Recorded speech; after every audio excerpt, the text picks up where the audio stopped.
आता बातमी रत्नागिरीत नाही, लाटांच्या तडाख्यानं मिऱ्या समुद्रातील धूप प्रतिबंधक बंधारा खचतोय। पायाचे दगड सरकल्यानं टेड्रा पॉड खचू लागलाय। 190 कोटी रुपये खर्चून मिऱ्या धूप प्रतिबंधक बंधारा उभारण्यात येतोय।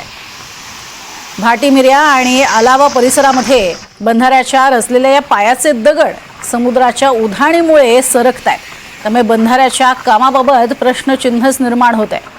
प्रशासनानं गांभीर्याने याकडे लक्ष द्यावं अशी मागणी या परिसरातील ग्रामस्थांनी केली आहे आणि या संदर्भातलाच आढावा घेतलाय प्रतिनिधी राकेश गुडेकर यांनी।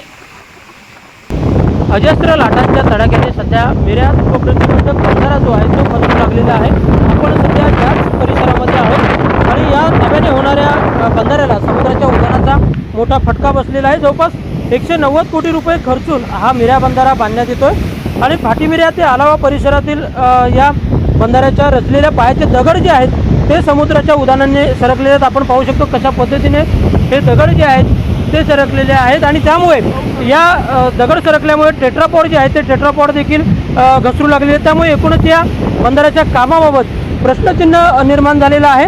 अजस्त्र लाटांचा तडाखा मानवी वस्तीला बसू नये त्यामुळे हा धूप प्रतिबंधक बंधारा जो आहे तो बांधण्यात येतोय। मात्र हे टेट्रापॉड सरकू लागल्याने लाटांचा तडाखा मानवी वस्तीकडे पोहोचण्याचा धोका जो आहे तो निर्माण झालेला आहे। त्यामुळे प्रशासनाने गांभीर्याने वेळीच लक्ष द्यावं आणि इथे उपाययोजना करावी अशी मागणी जी आहे ती ग्रामस्थांकडून होत आहे आणि त्यामुळे प्रशासनाने याकडे लक्ष द्यावं देखील होताना पाहायला मिळते।